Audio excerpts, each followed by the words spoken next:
बिस्मिल्लाहिर्रहमानिर्रहीम। नाज़रीन, इस वीडियो क्लिप में आपको यह बताया जाता है कि गंदम के बाद भिंडी तोरी या घिया कद्दू, इन दो सब्जियों में से कौन सी सब्जी ज्यादा मुनाफा बख्श साबित होती है। मजमूई तौर पर तो ये कई सालों का तजर्बा है कि घिया कद्दू के मुकाबले में भिंडी तोरी ज्यादा मुनाफा बख्श साबित होती है। आपको मालूम है ना कि भिंडी तोरी में आयोडीन ज्यादा होती है आपको, बल्कि ये बहुत ज्यादा गाइटर की बीमारी के लिए तो बहुत मुफीद है। लोग जो है हेल्थ कॉन्शियस हो चुके हैं और अच्छी सब्जियां, मेडिकेटेड वेजिटेबल्स इस्तेमाल करते हैं। तो इस हवाले से ये तो एक भिंडी तोरी जो है ना, ये एक मेडिकेटेड वेजिटेबल है।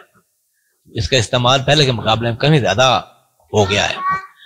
बात यह है कि गंदम के बाद अगर भिंडी तोरी लगानी है तो सबज परी, जैसे जो मई जून में सबज परी लगाने की गलती नहीं करनी चाहिए, क्योंकि इसको तो वायरस ही बहुत ज्यादा लग जाता है। अलबत्ता इसकी हाइब्रिड अक़साम जो है ना, वो उनके ऊपर वायरस बहुत कम आता है।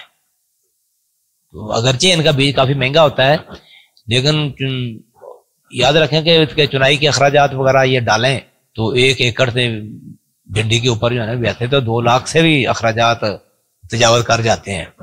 ये सिर्फ उन इलाकों में वहीं पे लगानी चाहिए जहां पे लेबर का कोई मसला ना हो, क्योंकि इसमें चुनाई का ही सबसे बड़ा मसला होता है। चुनाई अगर बर वक्त ना हो सके तो भिंडी तोरी बड़ी हो जाती है और उसका कोई खास फायदा ही नहीं होता। तो इसकी आमदन जो है ना 5-6 लाख रुपए तक भी हो सकती है, इससे भी बढ़ जाती है। तो अब आ जाए घिया कद्दू।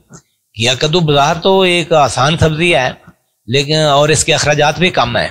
लेकिन याद रखें कि जुलाई अगस्त में जब मानसून थोड़ी सी बारिशें ज्यादा हो जाए ना, तो इसकी बेलें ही बढ़ जाती हैं, फल कम लगता है और डाउनी मिल्ड्यू से फसल तकरीबन बर्बाद ही हो जाती है।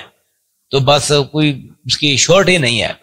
तो मई जून काश्ता कद्दू जो है ना, घिया कद्दू, ये तो सिर्फ खुश्क मौसम में ही, मतलब जून जुलाई अगस्त जो है ना, इसमें बारिशें कम हो, तकरीबन खुश्की मार रहे, तो जो है ना घिया कद्दू भी काफी मुनाफा बख्श साबित हो जाता है। तो हम लॉन्ग ड्यूरेशनल जो है ना वेदर फोरकास्ट, उसके ऊपर नजर रखनी चाहिए। इस साल जो है ना ज्यादा बारिशें होने का अमकान मौजूद है, तो इस तनाजर में घिया कद्दू के मुकाबले में भिंडी तोरी को जो है ना तरजीह देनी चाहिए।